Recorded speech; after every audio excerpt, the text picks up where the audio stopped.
Hey, happy Thursday, everyone. It's James and Aya. We're at Emerald City Guitars for a pick of the day. And I'm just gonna dive right in because I'm excited to show you this beauty. That's right, it's a Gibson. And it's from 1964. ES-335 TD with the factory Bigsby in the original sunburst finish. This thing is gorgeous and it's in really, really great condition despite how old she is. Now, as far as originality goes, it's a stock factory fitted Bigsby. The pickups are original. The only thing that's been switched out on this guitar are the frets, and that's just to optimize playability, and it plays great.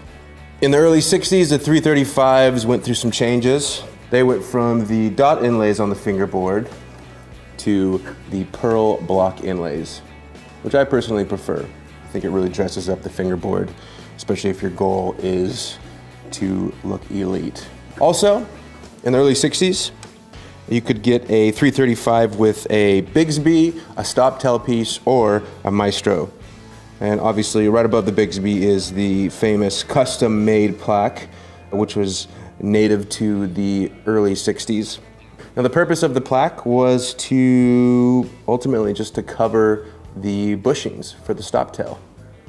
Now, it actually got so famous in the early 60s that people were sending their guitars back to Gibson to get that. It just made them feel special, made the guitar special. Personally, I think it looks cool. It's a great placement on the top of this guitar. These are the original nickel-covered patent number pickups that have never actually been out of this guitar. Original wiring, original pots, as I said, everything's original minus the frets. Flip her over behind the neck, you have the original Clues and tuners that are in just near mint condition, if I do say so myself. You got your mahogany neck, Brazilian rosewood fingerboard that is bound, a maple body, top, back, and sides. And as we all know, the 335 is a semi-hollow body guitar. And this particular one, it's got a little bit of weight to it, as you can imagine, because of the Bigsby. But overall sound and playability, as I'll show you here in a sec, it's just, this is a great guitar. If you're in the market for a great vintage 335, I would consider this one here. As a 335 buff myself, I definitely give this one my stamp of approval. This guitar comes with the original hardshell case that is in also great condition.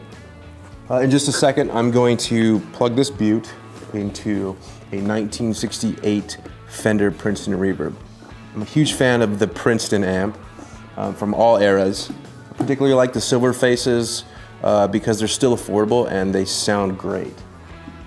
This one here is mostly original. It's got a replaced speaker. It's a 10-inch G10 Celestion speaker, which is great if you're gonna plug humbuckers into a Princeton. Usually the speakers in these smaller amps don't do so well with the neck position of say a 335 or a Les Paul, but throwing the Celestion speaker in there really allows you to kind of like crank it up and get the full range of tone from this neck pickup. These amps come with onboard tremolo as well as onboard reverb. These amps are famous for their splashy reverb. Let's go ahead and dive in and I'll show you what they both sound like right now.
Okay guys, thank you so much for watching. Today we did a 1964 Gibson ES-335 with the factory Bigsby, ran through a 1968 Princeton Reverb. Thanks for watching, we'll see you next time.